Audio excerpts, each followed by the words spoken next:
Ukraine को taurus missile Germany भेजेगा और यूक्रेन में रूसी बॉर्डर पर सैनिक तैनात पोलैंड करेगा।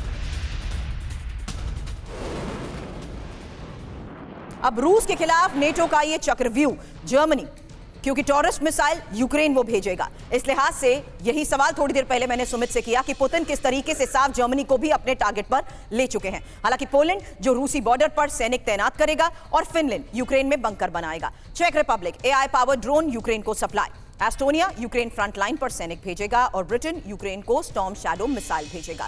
फ्रांस यूक्रेन को स्कैल्प मिसाइल की सप्लाई करेगा। लेकिन इस बीच एक और बड़ी खबर है, यूक्रेन को लेकर रूस का यह बहुत बड़ा प्लान, जहां रूस युद्ध क्षेत्र का विस्तार कर रहा है और बफर जोन के लिए हमला कर रहा है। सुमी के कई इलाकों में आगे रूसी सेना बढ़ रही है। सुमी थोड़ी देर पहले आपने जिक्र किया था, लेकिन उससे पहले एक और इंफॉर्मेशन दे रही हूं, और ये रूस का विध्वंसक प्लान खंड खंड यूक्रेन को लेकर रूस का ये एक्शन प्लान है क्या? सुमी के कई इलाकों में आगे बढ़ रही है रूसी सेना और यूक्रेन में सैन्य बफर जोन बनाने की भी ये तैयारी मानी जा रही है। बफर जोन के लिए लगातार हमले भी तेज हो रहे हैं और यूक्रेनी फ्रंट लाइन को पीछे ले जाने की ये तैयारी मानी जा रही है। हालांकि रूस की सेना यूक्रेनी पोजीशंस को टारगेट कर रही है। बफर जोन बनने से यूक्रेन की हमले की क्षमता भी साफ है मनीष की घट जाएगी, और यही वजह है कि इस बफर जोन को देखते हुए बहुत क्रूशियल और इंपॉर्टेंट इलाके जिन्हें पूरी तरीके से रूस रिकैप्चर करने का भी दावा कर रहा है। मनीष देखिए, रूस की मंशा यह है कि अगर बफर जोन बन जाएगा तो जो रूस की टेरिटरी है उसमें किसी तरीके का हमला नहीं हो पाएगा, ये इंश्योर रूस कर पाएगा।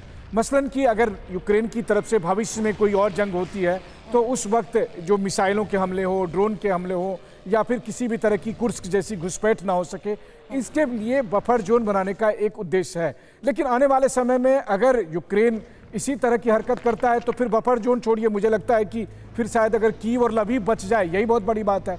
असली बात यह है कि रूस के लिए प्रोजेक्ट यूक्रेन से बढ़कर यह सुनिश्चित करना है कि रूस के संप्रभुता पर, उसकी सुरक्षा पर कोई खतरा ना हो, जो कि नाटो के साथ होने वाला है। 2 हफ्ते बाद नाटो का समिट हो रहा है, जिसमें एक बार फिर से यह तय किया जाएगा कि अब रूस के साथ अगली जंग कैसे करनी है, और उसके बाद सोचे कि स्थिति कितनी भयावह होगी। और खास करके तब जबकि यूरोप ने रूस से लड़ने के नाम पर $900 अरब का एक फंड इकट्ठा किया है, जो कि यूक्रेन को दी गई अब तक की मदद से 3 गुना ज्यादा है।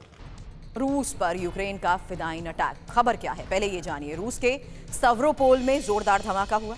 इसी हमले में रूसी सेना के मेजर की मौत हुई। यूक्रेन पर फिदाइन हमले का शक है। हालांकि हमले की जांच रूसी सेना कर रही है। खास बात यह है कि मोरियोपोल बमबारी में मेजर शामिल था।